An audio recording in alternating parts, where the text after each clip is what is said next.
sih? Saya dengar Pak Jokowi ada di Jakarta, saya undang makan begitu. Jadi beliau saya pernah ke rumah beliau di Solo, saya undang sekarang ke Kartanegara. Saya kira itu ya. Agenda Ya. tadi apa Bapak di dalam apa? Tadi kita makan malam Pak ya. Makan malam. Makan Menunya apa Pak? Nasi goreng Jawa Pak? ayam goreng dan macam-macam lah. Ya. Ada pembahasan politik sama ekonomi Pak? Pak. Partai Gerindra mungkin atau bagaimana? Hah? Mau masuk ke partai Oh, kalau Gerindra mungkin? terbuka. Tapi kita tentunya nggak bisa maksa beliau masuk. Ada Ya. tapi ada Beliau Bapak Presiden dulu waktu ke Merauke kan, kemudian mampir ke Solo. Ini saya pas ke Jakarta, kayak kunjungan balasan gitu. Karena kangen. Sampai jam berapa di sini tadi Pak? Pak Jokowi sampai jam berapa di Jakarta tadi Pak? Sampai jam berapa? Sore Tibanya? tadi. Berarti Pak Jokowi udah menentukan sikap belum mau masuk ke partai mana mungkin Ini mau gitu Pak? nanya-nanya politik. Semuanya tawarannya ada Pak. Mungkin ada pertimbangan Pak. Makan malam. Bapak ada perbincangan soal pilkada Jakarta mungkin Pak? Ayo, maunya politik aja. Ada pembahasannya atau nggak ada pembahasan ekonomi Pak? Terima kasih Pak Presiden. Terima kasih Pak.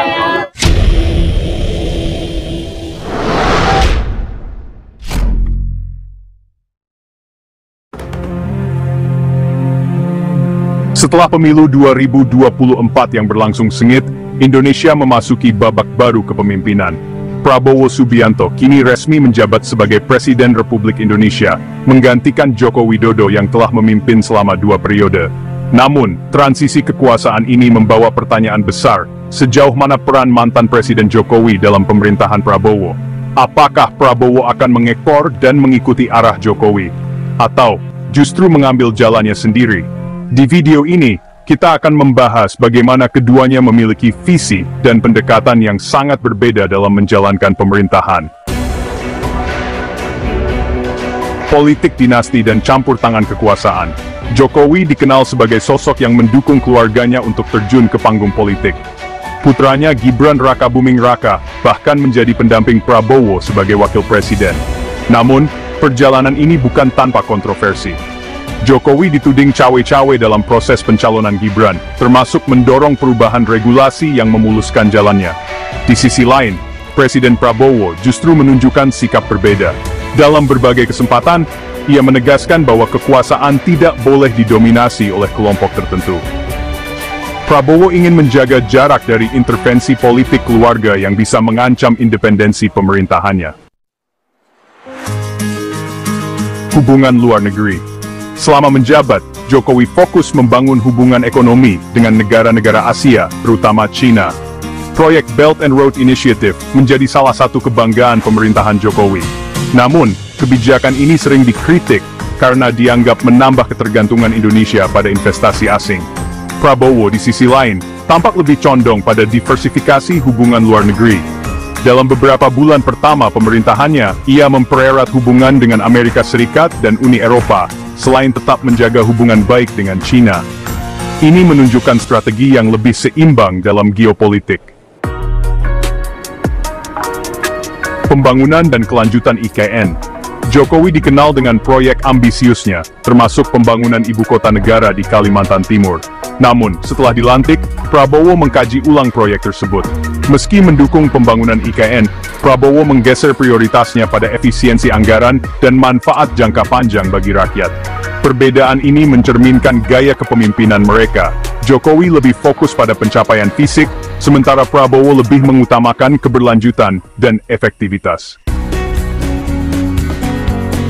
Penegakan hukum dan intervensi politik. Era Jokowi sering diwarnai isu intervensi dalam penegakan hukum. Kasus KPK, kepolisian hingga TNI menjadi sorotan publik. Beberapa pihak menilai bahwa Jokowi cenderung menggunakan institusi ini untuk melindungi kepentingan politiknya. Prabowo membawa angin segar. Ia menegaskan bahwa hukum harus berjalan tanpa intervensi, meski masih ada skeptisisme publik terkait janji ini. Salah satu langkah awalnya adalah memulai reformasi di tubuh Polri dan TNI, termasuk memberikan otonomi lebih besar kepada institusi hukum. Penanganan korupsi dan lawan politik. Selama masa Jokowi, korupsi sering dianggap sebagai alat politik. Lawan-lawan politik kerap diserang dengan kasus korupsi yang muncul tiba-tiba. Prabowo ingin mengubah paradigma ini. Ia menekankan pentingnya membangun sistem yang transparan dan tidak memihak. Dalam pidatonya, ia menyebutkan bahwa hukum harus tajam ke atas, bukan hanya ke bawah. Kini Indonesia berada di bawah kepemimpinan baru. Presiden Prabowo membawa visi berbeda dari pendahulunya. Namun, tantangan besar menanti akankah ia benar-benar bebas dari bayang-bayang Jokowi. Atau, tekanan politik dan cawe-cawe akan tetap mewarnai pemerintahannya.